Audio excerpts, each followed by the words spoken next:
Hello, I'm Victoria Nassif and I'm from the island of Dominica. So I flew in the day before the hurricane because I was going to see my family on my way to travel. And at that point I knew that a hurricane was coming and it was going to be a Category 2, Category 3 at the most. And that was not a problem because we're used to those types of hurricanes and we can adjust to those perfectly fine. The day of the hurricane, during the afternoon, it became a Category 4. And that's when people started getting a little bit concerned and rushing last minute to get food and water and to put borders on their houses. And then 2 hours before it hit and became, at 8 o'clock, it became a Category 5. At that point, my dad sent my sister and I over to my grandpa's house, who lives next door, because he has a bunker. So we were sent there for safety, while him and my dad stayed at the house to sort of man it down.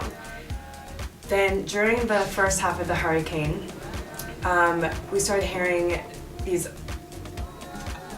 like god-awful sounds, and my sister and I started panicking because we weren't able to get in touch with my dad and my brother to see if they were okay.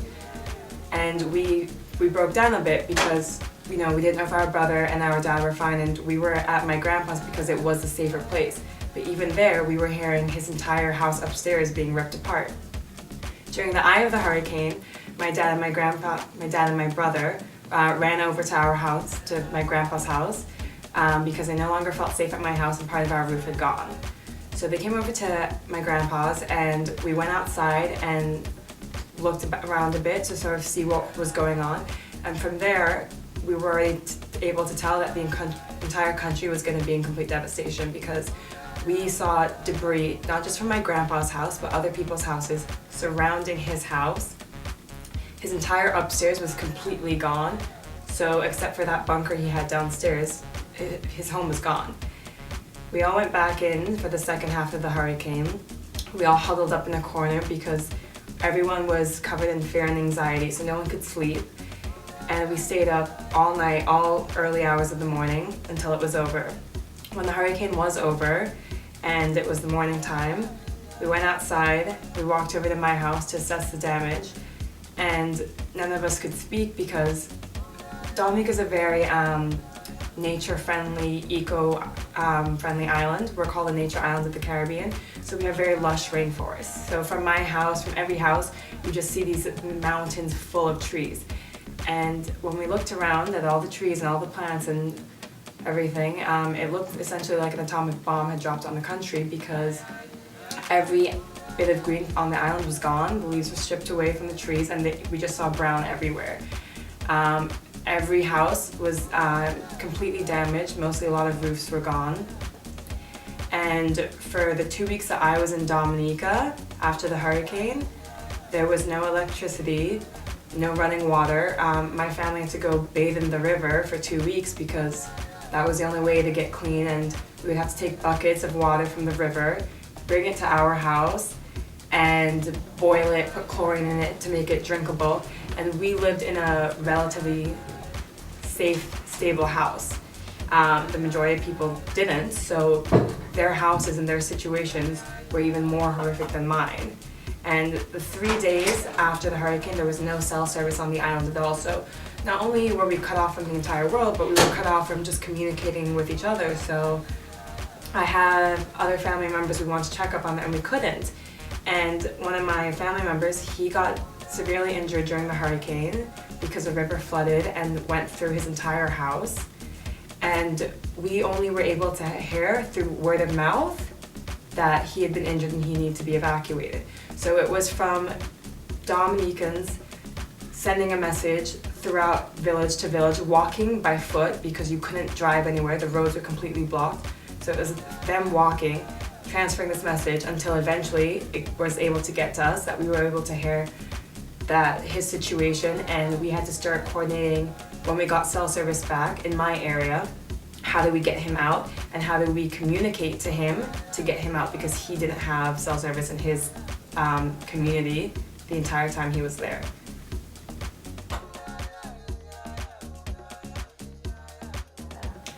We came together in a lot of different ways. So one of my friends, they were in Canada during the hurricane, and when they were able to get word to their parents to make sure they were okay, they decided that they wanted to come down and help, bring medical supplies. So they came down, and they live in a community that's more like in the countryside.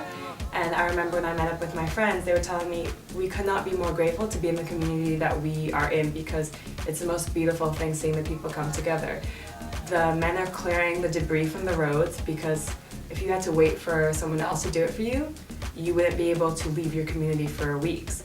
So the men were cleaning up the roads while the women were on the side, and any food that they had left, any vegetables or fruits that they were able to get access to, they're cooking it on the side of the roads, making anything that they can and sharing it with everyone, because you really could not get through this experience without supporting each other. So anything anyone got, they had to share, because we were relying on each other. There was no food, there was no water on the island. So when boats were slowly able to come in and bring in rations for people, you know, everyone's sharing it. What do you need? You need a tarpaulin for your roof? Okay, I have a tarpaulin, but do you have extra water? Because we don't have any water left. So it got to a point where we were also in a bartering system, because money was of no value. So everyone's just sort of coming together, figuring out who needs what and what we can do to help each other. A lot of the communities still don't have access to clean drinking water. About 70% of communities don't have access to clean drinking water. They're completely reliant on organizations like UNICEF and USAID and various others that are there, because they get tanks of water and put it on trucks and drive to communities that they're able to get to. And then villagers have to come down, walk with their buckets and containers, fill it up from the truck, and bring it home. That's the only way they are able to get clean drinking water. The World Food Program has donated 300 metric tons of food, and they're dependent on it. For a lot of people, that's their only way to get food, so they're very dependent on relief supplies. A lot of children have had to leave the country and leave their families behind so that they can go to school, because a lot of our schools are not functional. I think about 20% are functional, but it's very limited. So the schedules are reduced and they can only take certain grades. So they have limited function, and the remaining schools are used as shelters for those who have lost their homes and aren't able to leave the island or don't have family or friends that they can go to in another country. So it is a long, slow process, and it's gonna get harder down the road, because our economy is completely dependent on ecotourism and agriculture. And as a result of the hurricane, we've lost all of our crops, and nearly every hotel has been destroyed, and our natural sites also all took a major hit. So we're looking at a very long road ahead, and development and relief work it's coming, and it's getting there, but it is slow, and it's 2 months later.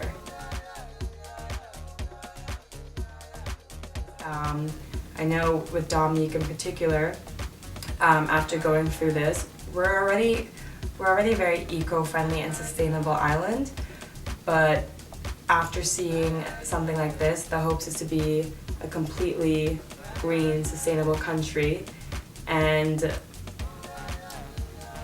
that's the aim for the future. But even though we already contribute the least to climate change, and so even though we want to do this and promote that more, at the same time, we are a very small country, we are a very small island, so on our own, we don't have enough power, we don't have enough impact. And even if all the islands in the Caribbean get together and become more eco-friendly and sustainable, again, we're just a couple small islands in the Caribbean, we on our own are not enough. So we do need the help, and we also do think it is the responsibility of more developed first world nations to play their part, because they're the ones who are not only contributing a lot more to climate change, but they're the ones with the power to make the significant difference that we need to be seen.